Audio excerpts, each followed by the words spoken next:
Shut up. I just wanted to say hi to them. Shut up. Face the wall. Turn around. Turn around. Good movement, sir.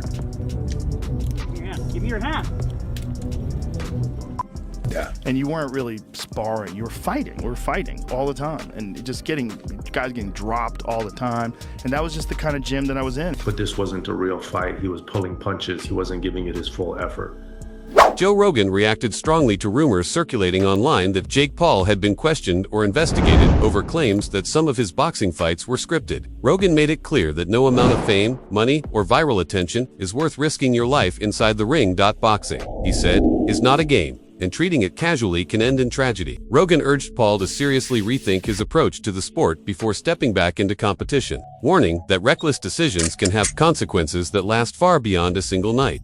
You have probably seen some of the controversy he's been taking. Rogan doubled down on the dangers of boxing, explaining that the sport carries real physical and legal risks. He warned that fighting carelessly or being linked to illegal activity such as manipulated outcomes could lead not only to career-ending injuries, but also to serious legal trouble. For Rogan, the line between entertainment and combat is clear, and once that line is crossed, the damage can be irreversible. Because then you can't think, you can't do things, you don't know what the fuck you're doing in life.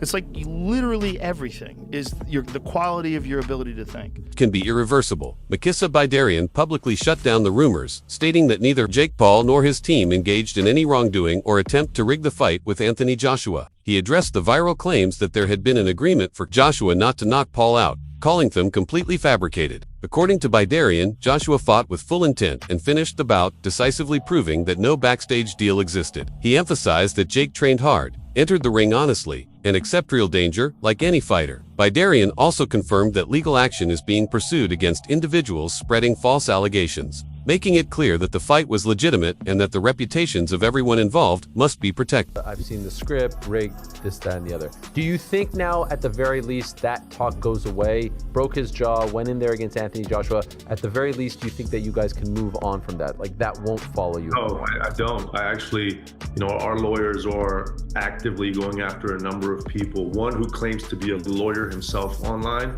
I don't remember the name or the handle, but it was something that had like 200,000 likes.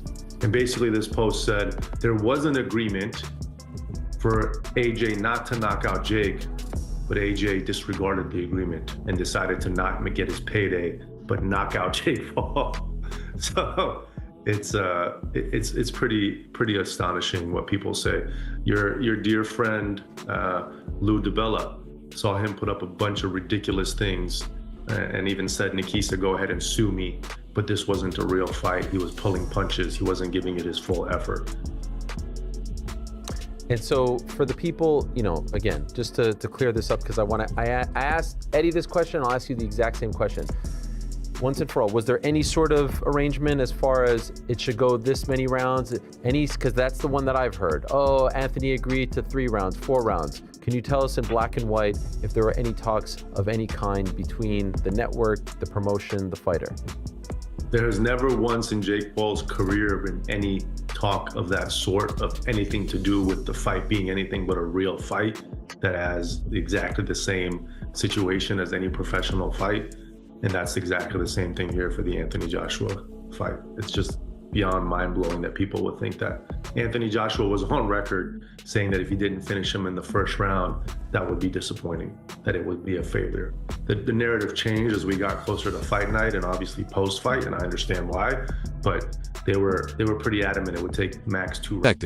Joe Rogan has continued to warn Jake Paul not to repeat anything even remotely reckless. He stressed that chasing headlines or shocking moments in boxing can come at a terrifying price. In Rogan's view, safety and responsibility must come before ego or publicity, because one wrong step in the ring can change a life forever. Look at all them celebrities, like dude from the Mighty Ducks, the little boy actor that got strung out on drugs. And all his fronts and all his teeth were missing from being on meth or whatever, whatever drug of choice he was on. There's no coming back from that. The people who dissipate their teeth through drug usage, you don't get a second set. So if I'm not mistaken, the dude from Mighty Ducks, somebody he's been clean and they gave him a makeover and he has pretty much fake teeth. So yeah, the teeth are gonna be cooked. Now, I agree with the other part that Rogan was saying, but let's keep going. I think he went into that fight knowing that was probably going to happen, yeah. and ultimately, the big win for him would be that he was even willing to do it, and that he could do well for a little bit.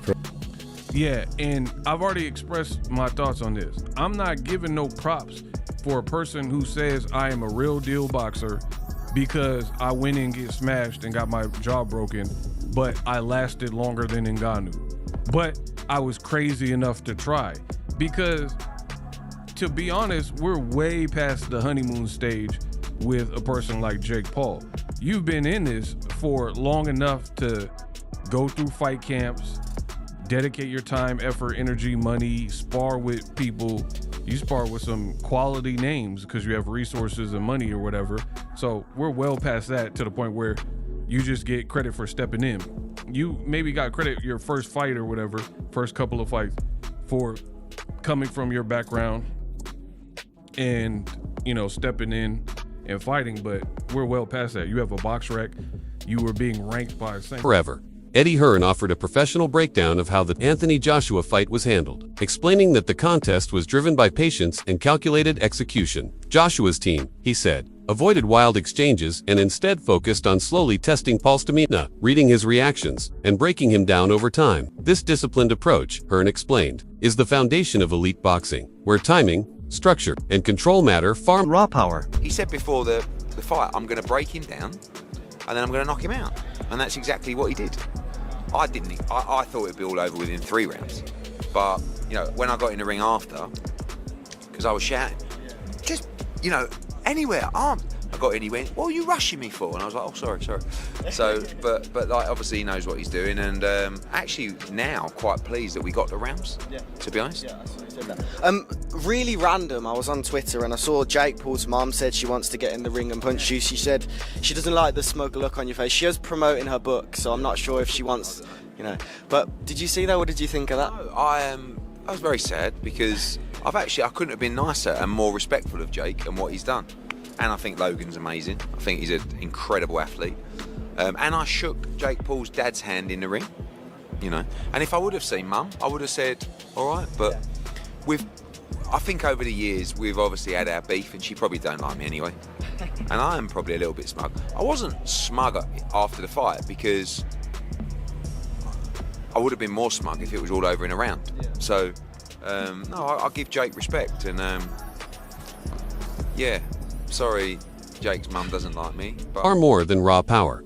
Adam Catterall gave a blunt assessment of the fight and the wider state of celebrity boxing. He argued that Jake Paul's rapid rise is built more on internet fame than on deep technical experience. Even while holding back at times, Anthony Joshua demonstrated the difference between an elite professional and a crossover star. Catterall noted that this gap fuels ongoing concerns that modern hype-driven fights prioritize entertainment and optics over pure sporting integrity, leaving fans to question where spectacle ends. if she can send me a Adam Catterall gave a blunt assessment of the fight and the wider state of celebrity boxing. He argued that Jake Paul's rapid rise is built more on internet fame than on deep technical experience. Even while holding back at times, Anthony Joshua demonstrated the vast difference between an elite professional and a crossover star. Catterall noted that this gap fuels ongoing concerns that modern hype-driven fights prioritize entertainment and optics over pure sporting integrity, leaving fans to question where spectacle ends and real competition truly begins.